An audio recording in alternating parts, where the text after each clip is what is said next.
Okay जी, quadratics में हमारा जो क्वाड्रेटिक ग्राफ है वो आपका that is of the shape इस तरह से, पैराबोलास जैसे ये आपके पास कर रहा है। अगर तो इसकी इक्वेशन हमेशा क्वाड्रेटिक की होगी, a x square plus b x plus c is equal to y. ठीक है। अब ये y का बिहेवियर है। y आपका यहाँ काफी पॉजिटिव से नीचे को आ रहा है, गिरता जा रहा है, घटता जा रहा है। यहाँ के y जीरो हो गया, यहाँ से y नेगेटिव हो गया, और चलते चलते आप देख रहे हैं कि ये फिर पॉजिटिव की तरफ और काफी हाई वैल्यू तक जा रहा है। इनको हम पैराबोलास कहते हैं। अगर a आपका पॉजिटिव होगा तो ग्राफ की शेप ये होगी। अगर a नेगेटिव होगा तो वो एक्स एक्सिस में रिफ्लेक्ट हो जाएगा इस तरह से, और ये बेल शेप हो जाएगा। कप शेप अगर ये पॉजिटिव है, बेल शेप अगर ये नेगेटिव है। मतलब ये कोई एक्स पॉजिटिव एक्स स्क्वायर का होगा और ये नेगेटिव एक्स स्क्वायर का। इसी तरह जब इसको इक्वल टू जीरो रखते हैं तो दैट इज वाई जीरो। तो अभी आपने देखा था कि मैंने इन दो पॉइंट्स पे कहा था कि वाई जीरो है। तो जब इसको जीरो रखते हैं तो आप एक्चुअली ये दोनों को तलाश कर रहे होते हैं पॉइंट्स को, इस केस में ये दोनों पॉइंट्स। सोल्यूशन किसी भी इक्वेशन के एक्स एक्सिस के साथ जो उसके इंटरसेप्ट हैं वो होते हैं। तो यहाँ पर तो चूंकि क्वाड्रेटिक की बात हो रही है तो वो दो इंटरसेप्ट जो कि आपके एक्स एक्सिस में आए। एनीवे, अब हम इसको देखते हैं कि हमारे पास ये जो सबसे नीचे वाला पॉइंट है इसको हम वर्टेक्स का नाम देते होते हैं। ठीक है। हमारा तरीकेकार ये होता है कि हम किसी भी गिवन इक्वेशन को, जैसे ये है, इस फॉर्म में लिख लें, स्टैंडर्ड फॉर्म में कंप्लीटिंग स्क्वायर की। तो हमारा ये जो नीचे वाला पॉइंट है ये आपकी लाइन इसकी, ये जो x इक्वल टू 4 पे है, ये इसकी लाइन ऑफ सिमेट्री हो जाएगी। और y इज इक्वल टू -1 इसका वो पॉइंट है कि जो इसका मिनिमम पॉइंट है, इससे नीचे कोई भी पॉइंट नहीं जा रहा। ऑन द कॉन्ट्ररी, अब ये जब a नेगेटिव था तो आपका x इक्वल टू 2 जैसे है, ये वाला, सॉरी, ये लाइन जो है, ये वाली लाइन, ये इसकी लाइन ऑफ सिमेट्री है। और y इज इक्वल टू 4 इसका मैक्सिमम पॉइंट है। इससे ऊपर y का कोई भी बड़ी वैल्यू इस ग्राफ के ऊपर नहीं है। ठीक है। तो इसका हमेशा जब a नेगेटिव है तो आपको मैक्सिमा मिलेगा, और a पॉजिटिव है तो आपको y का मिनिमा मिलेगा, ये सबसे कम वैल्यू। आगे जितने मर्जी जाते हैं। सो लेट्स सी कि स्टैंडर्ड फॉर्म या एच और के कैसे निकालना है। एक तो तरकीब इसकी सीधी है कि हम इसी को रीअरेंज अगर कर लेते हैं। मसलन क्या तरीका होता था आपका, y is equal to a x square plus b x plus c है। ये एक एक्सप्रेशन की तरह है, कांस्टेंट को एक साइड पे ही रखा। मतलब ये इसमें हिस्सा नहीं है, लेकिन हिस्सा नहीं लेगा।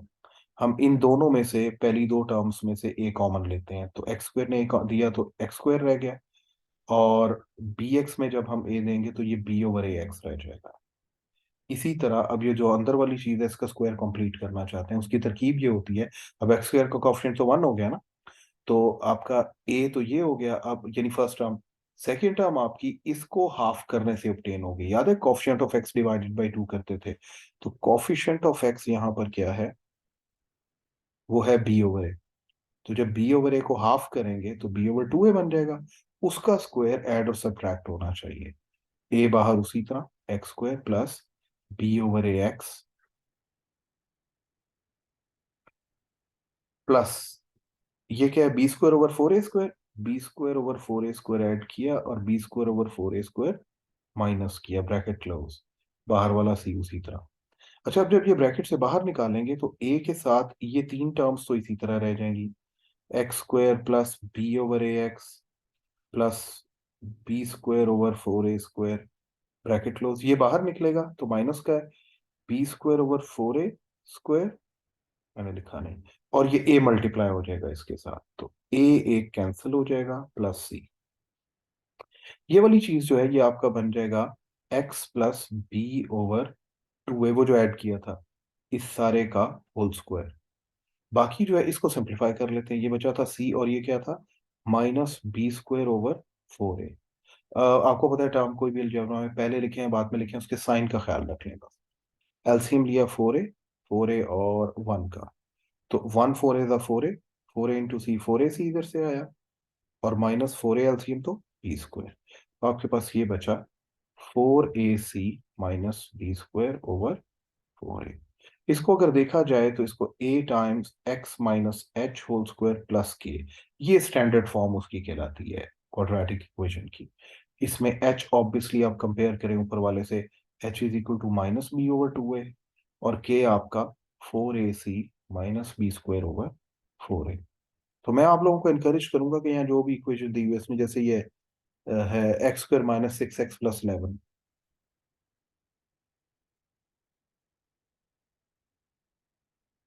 अब पहली बात, ये पॉजिटिव है तो इसकी कर्व ऐसी होगी, और इसका जो है मिनिमम पॉइंट होगा, इसका मिनिमम पॉइंट का कौन सा होगा, ये के।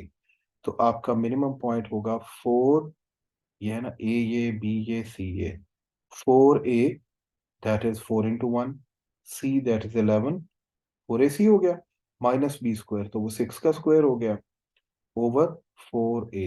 ठीक है, तो 11 4 द 44, माइनस 6 6 36 ओवर 4, कितना हो गया, 8/4 2। तो आपका मिनिमम पॉइंट 2 निकल आया। डायरेक्टली आपने कोई वो नहीं किया, कंप्लीटिंग स्क्वायर की जरूरत नहीं पड़ी। ठीक है, मैं अप्रिशिएट करूंगा ये, इस पे मैं अलाउ करूंगा आपको ये पेपर में। Then h is equal to minus b by 2a, तो h is equal to minus b over 2a, तो दैट बिकम्स 6/2, दैट इज 3। तो x इज इक्वल टू 3 इसकी लाइन ऑफ सिमेट्री है। अगर ये कर्व होती तो यूं करके होती, ये आपका पॉइंट होता है x इक्वल टू 3, और ये जो पॉइंट है आपका, ये लाइन होती y इज इक्वल टू 2।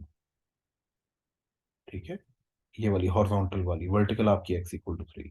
ये है जी वर्टेक्स के बारे में बातचीत, और यही उसने कहा आपको फाइंड आउट करने को। Quadratic formula to find the zeros of f, इसका मतलब ये है कि आपने x square minus 4x equal to 0 put करना है। वही बात कि आपके जहां जहां वो एक्स एक्सिस को कट करे, ये सिंपल क्वाड्रेटिक फॉर्मूला लगा के सॉल्व कर लीजिएगा। इसको यहाँ कंक्लूड करूंगा मैं एक आखिरी बात करके, छोटी सी, about nature of the roots, जो मैंने आपसे कहा था याद दिलाने आपने मुझे।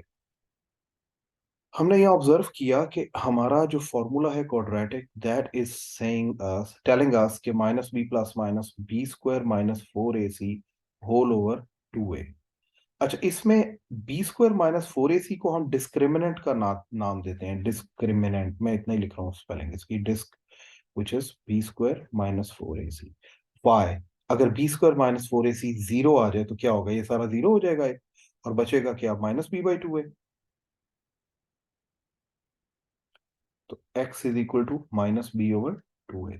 इसका मतलब क्या हुआ, इसका मतलब ये हुआ कि आपका ग्राफ जो है वो सिर्फ और सिर्फ एक पॉइंट पे एक्स एक्सिस को कट कर रहा है। मसलन y is equal to x square का ग्राफ देख लें, ठीक है, तो वो सिर्फ एक जगह पे, तो x axis is tangent to the curve.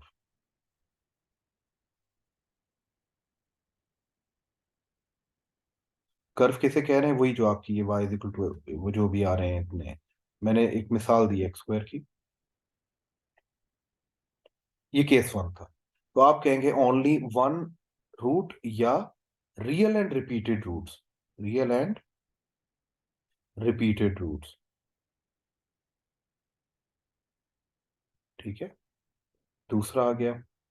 अब अगर आपका डिस्क्रिमिनेंट जो है बी स्क्वायर माइनस 4ac, ये कोई पॉजिटिव नंबर आता है, ठीक है, तो फिर क्या होगा, फिर आपकी ये चीज सॉल्व होगी, एक बार प्लस होगा एक बार माइनस होगा, जैसे भी थोड़ी देर पहले एक सवाल में किया था।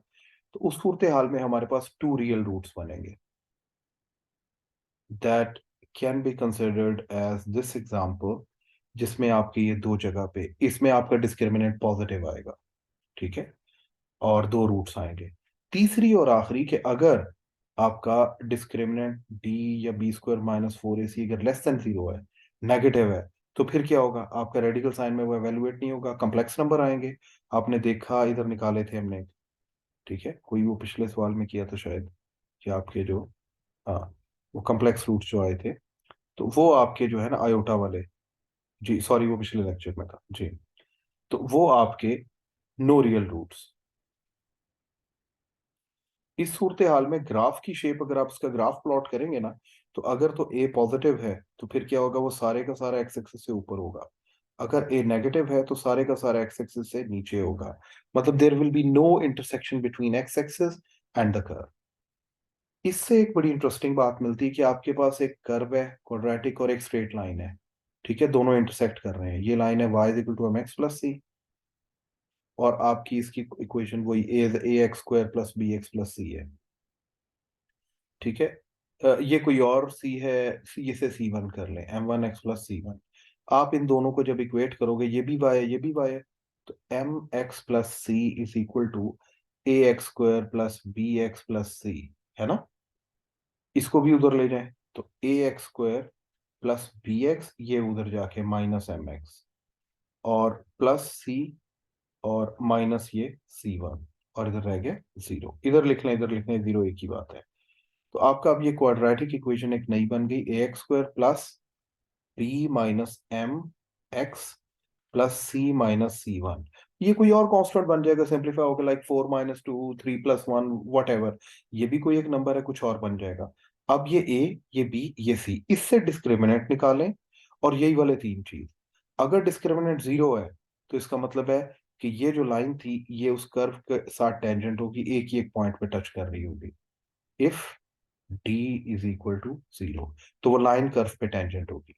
If D is greater than zero, तो इसका मतलब ये इस तरह से आपकी दो जगह से कट करती हुई गुजर रही होगी। और if D is less than zero, तो इस सूरत हाल में क्या होगा, वो लाइन इसके पास से गुजर जाएगी, इंटरसेक्ट नहीं करेंगे इधर से या इधर से, ठीक है, पास से गुजर जाएगी, नो पॉइंट ऑफ इंटरसेक्शन। तो ये था जी फायदा इसका आपको डिस्क्रिमिनेंट का, और आपने एच और के की मदद से, या standard form of quadratic equation उसकी मदद से देखी।